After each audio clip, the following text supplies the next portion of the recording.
Nous fûmes bientôt en vue de la ville, mais nous n'en découvrîmes rien, sinon des remparts rouges d'une hauteur inusitée et qui tournaient vers le désert une sorte d'envers dédaigneux, dépouillés qu'ils étaient d'ornements, de saillies, de créneaux, et conçus de toute évidence pour n'être point observés du dehors. Quand tu regardes une ville, elle te regarde. Elle dresse contre toi ses tours. Elle t'observe de derrière ses créneaux. Elle te ferme ou t'ouvre ses portes. Ou bien elle désire être aimée ou te sourire et tourne en ta direction les parures de son visage. Toujours quand nous prenions les villes, il nous semblait, tant elles avaient bien été bâties en vue du visiteur, qu'elles se donnaient à nous. Porte monumentale et avenue royale, que tu sois cheminot ou conquérant, tu es toujours reçu en prince. Mais le malaise s'empara de mes hommes. Quand les remparts, peu à peu grandis par l'approche, nous parurent si visiblement nous tourner le dos dans un calme de falaise, comme s'il n'était rien hors de la ville. Nous usâmes la première journée à en faire le tour, lentement, cherchant quelques brèches, quelques défauts, ou à tout le moins quelque issue murée. Il n'en était point. Nous cheminions à portée de fusil, mais aucune riposte ne rompait jamais le silence, bien qu'il arrivât que quelques-uns de mes hommes, dont le malaise allait s'aggravant, tirassent eux-mêmes des salves de défi. Mais il en était de cette cité derrière ses remparts comme du caïman sous sa carapace, qui ne daigne même pas pour toi sortir d'un songe. D'une éminence lointaine qui, sans surplomber les remparts, permettait un regard rasant, nous observâmes une verdure serrée comme du cresson. Or, à l'extérieur des remparts, on n'eût point découvert un seul brin d'herbe. Il n'était plus, à l'infini, que sable et rocailles usées de soleil, tant les sources de l'oasis avaient été patiemment drainées pour le seul usage intérieur. Ces remparts retenaient toute végétation, comme le casque une chevelure. Nous déambulions stupides, à quelques pas d'un paradis trop dense, d'une éruption d'arbres, d'oiseaux, de fleurs, étranglés par la ceinture des remparts, comme pour le basalte d'un cratère.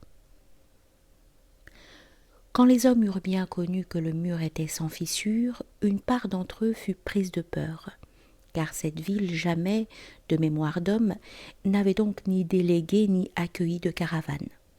Aucun voyageur n'avait apporté avec son bagage l'infection de coutumes lointaines. Aucun marchand n'y avait introduit l'usage d'un objet d'ailleurs familier. Aucune fille capturée au loin n'avait versé sa race dans la leur. Il semblait à mes hommes palper l'écorce d'un monstre informulable qui ne posséda rien en commun avec les peuples de la terre, car les îles les plus perdues, des naufrages de navires, les ont une fois abattardis, et tu trouves toujours quelque chose pour établir ta parenté d'homme et forcer le sourire. Mais ce monstre, s'il se montrait, ne montrerait point de visage. Il en est d'autres parmi les hommes qui, bien au contraire, furent tourmentés par un amour informulable et singulier, car tu es ému par celle-là seule qui est permanente et bien fondée, ni métissée de pâte dans sa chair, ni pourrie de langage dans sa religion ou ses coutumes, et qui ne sort point de cette lessive de peuple où tout s'est mélangé et qui est glacier fondu en marre. Qu'elle était belle, cette bien-aimée, si jalousement cultivée, dans ses aromates et ses jardins et ses coutumes. Mais les uns comme les autres et moi-même, une fois le désert franchi, nous butions sur l'impénétrable. Car qui s'oppose à toi t'ouvre le chemin de son cœur, comme à ton épée celui de sa chair, et tu peux espérer le vaincre, l'aimer ou en mourir. Mais que peux-tu contre qui t'ignore ? Et c'est quand me vint ce tourment que précisément nous découvrîmes que tout autour du mur sourd et aveugle, le sable montrait une zone plus blanche, d'être trop riche en ossements qui sans doute témoignaient du sort des délégations lointaines, semblable qu'elle était à la frange d'écume où se résout, le long d'une falaise, la houle que vague par vague délègue la mer.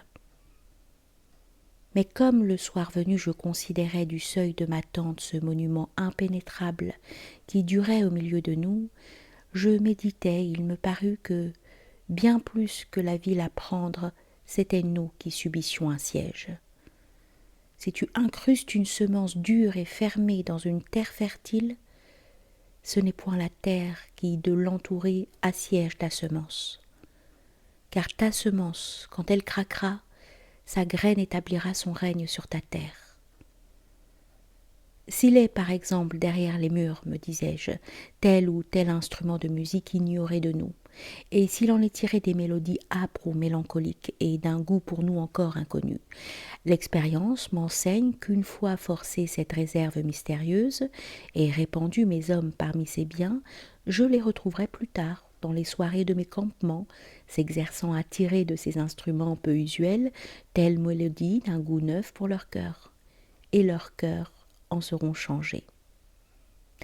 Vainqueur ou vaincu, me disais-je, comment saurais-je distinguer?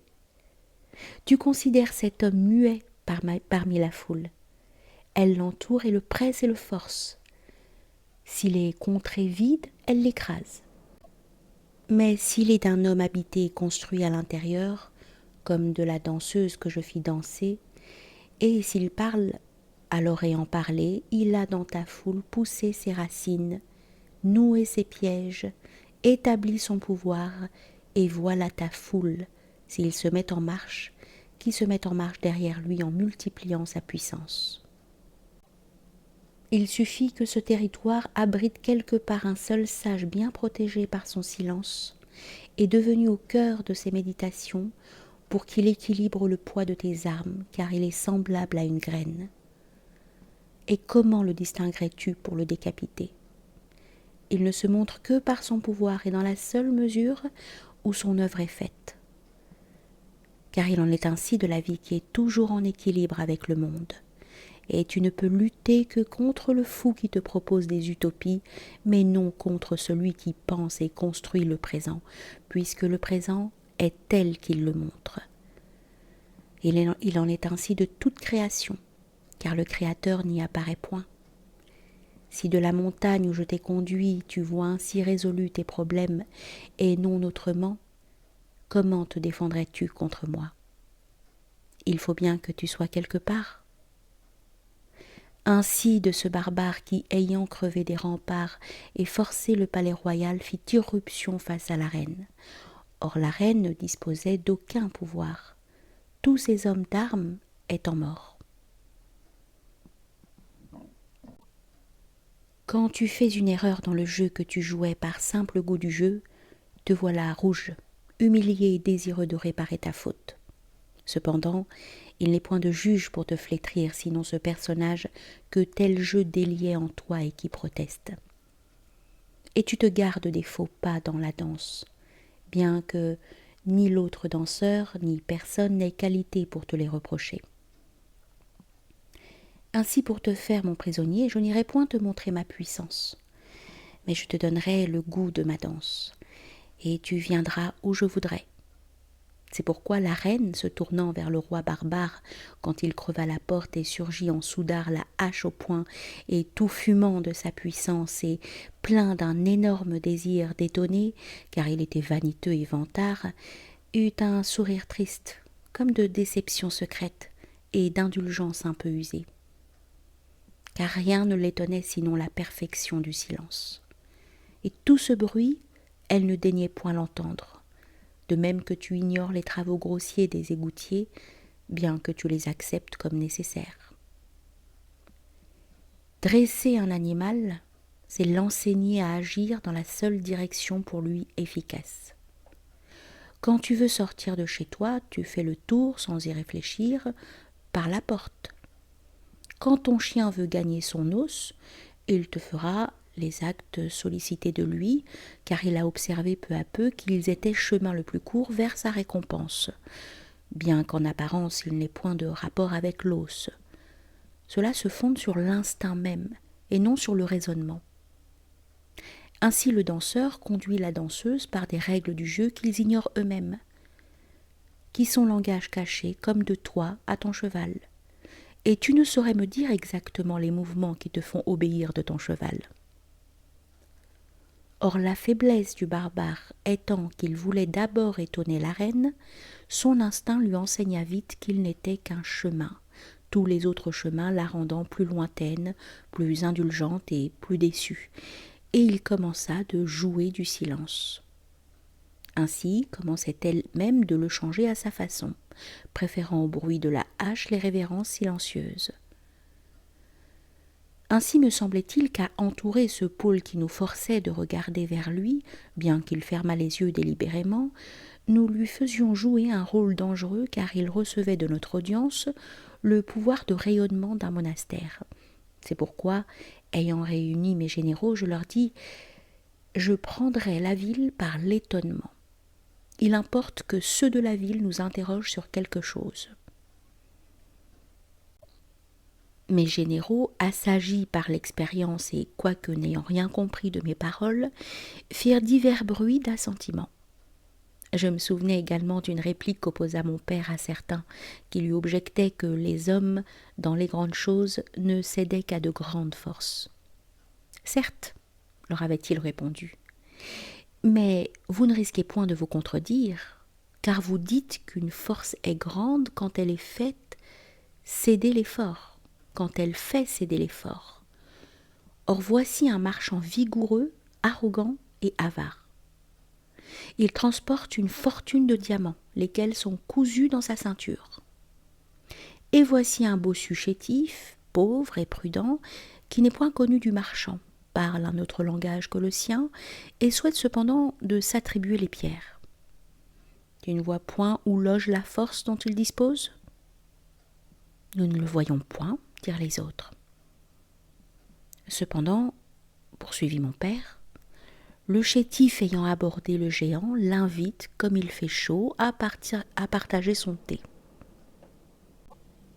Et tu ne risques rien quand tu portes des pierres cousues dans ta ceinture à partager le thé d'un bossu chétif.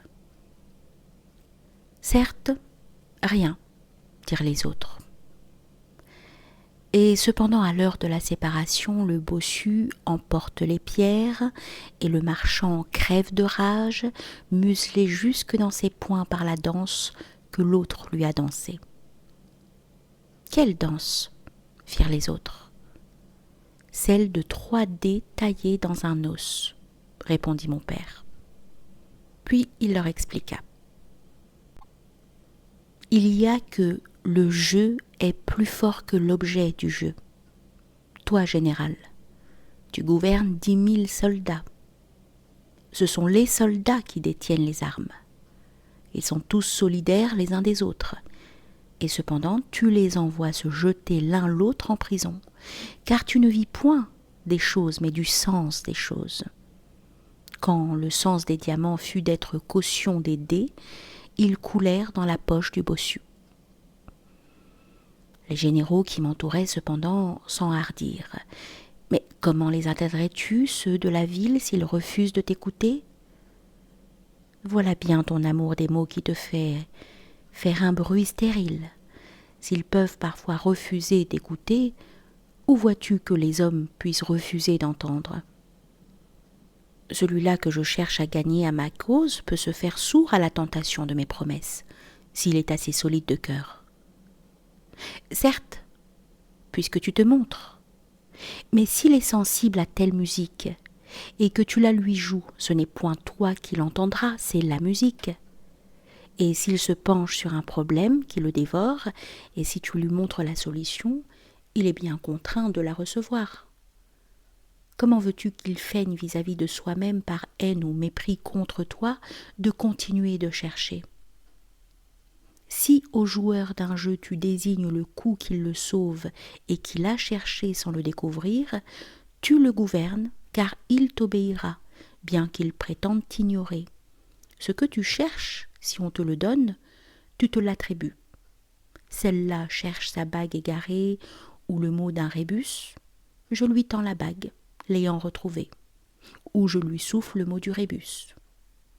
Elle peut bien, certes, refuser l'un ou l'autre de moi par excès de haine. Cependant, je l'ai gouvernée, car je l'ai expédiée s'asseoir. Il faudrait qu'elle fût bien folle pour continuer de chercher. Ceux de la ville, il faut bien qu'ils désirent, cherchent, souhaitent, protègent, cultivent quelque chose. Sinon, autour de quoi bâtiraient-ils des remparts? Si tu les bâtis autour d'un puits maigre, et si au dehors je te crée un lac, tes remparts tombent d'eux-mêmes car ils sont ridicules. Si tu les bâtis autour d'un secret et que mes soldats, autour des remparts, te crient ton secret à tue-tête, tes remparts tombent aussi car ils n'ont plus d'objet. Si tu les bâtis autour d'un diamant et que j'en sème au dehors comme gravat, tes remparts tombent car ils favorisent ta seule pauvreté. Et si tu les bâtis autour de la perfection d'une danse et que la même danse, je la danse mieux que toi, tu les démoliras toi-même pour apprendre de moi à danser. Ceux de la ville, je veux d'abord simplement qu'ils m'entendent. Ensuite, ils m'écouteront. Mais certes, si je joue du clairon sous leurs murs, ils se reposeront en paix sur leurs remparts et n'entendront point ma vaine soufflerie, car tu n'entends que ce qui est pour toi, et t'augmente, ou te résout dans un de tes litiges. J'agirai donc sur eux malgré qu'ils feignent de m'ignorer, car la grande vérité est que tu n'existes point seul. Tu ne peux demeurer permanent dans un monde qui, autour, change. Je puis, sans te toucher, agir sur toi, car que tu le veuilles ou non, c'est ton sens même que je change, et tu ne peux le supporter. Tu étais détenteur d'un secret, il n'est plus de secret, ton sens a changé. Celui-là qui danse et déclame dans la solitude, je te l'entoure en secret d'auditeur narquois, puis j'enlève le rideau. Si je l'interromps net dans sa danse, s'il danse encore, c'est qu'il est fou. Ton sens est fait du sens des autres, que tu le veuilles ou non. Ton goût est fait du goût des autres, que tu le veuilles ou non. Ton acte est mouvement d'un jeu, pas d'une danse. Je change le jeu ou la danse, et je change ton acte en un autre. Tu bâtis tes remparts à cause d'un jeu, tu les détruiras toi-même à cause d'un autre. Car tu vis non des choses, mais du sens des choses. Ceux de la ville, je les punirai dans leurs prétentions, car ils comptent sur leurs remparts. Alors que ton unique rempart, c'est la puissance de la structure qui te pétrit et que tu serres. Car le rempart du cèdre, c'est le pouvoir même de sa graine, laquelle lui permettra de s'établir contre la tempête, la sécheresse et la rocaille. Et ensuite, tu pourras bien l'expliquer par l'écorce, mais l'écorce d'abord était fruit de la graine. Racines, écorce et feuillage sont graines qui s'est exprimée. Mais le germe de l'orge n'est que d'un faible pouvoir, et l'orge oppose un rempart faible aux entreprises du temps. Et celui-là qui est permanent et bien fondé est prêt de s'épanouir dans un champ de force selon ses lignes de force d'abord invisibles. Celui-là, je le dis, rempart admirable, car le temps ne l'usera point, mais le bâtira. Le temps est fait pour le servir, et peu importe s'il semble nu. Le cuir du caïman ne protège rien si la bête est morte. Ainsi, considérant la ville ennemie, encastrée dans son armature de ciment, je méditais sur sa faiblesse ou sur sa force. Est-ce elle ou moi qui menons la danse? Il est dangereux dans un champ de blé de jeter un seul grain d'ivraie, car l'être de l'ivraie domine l'être du blé, et peu importe l'apparence et le nombre, tout nombre est porté dans la graine. Il te faut dérouler le temps pour le compter.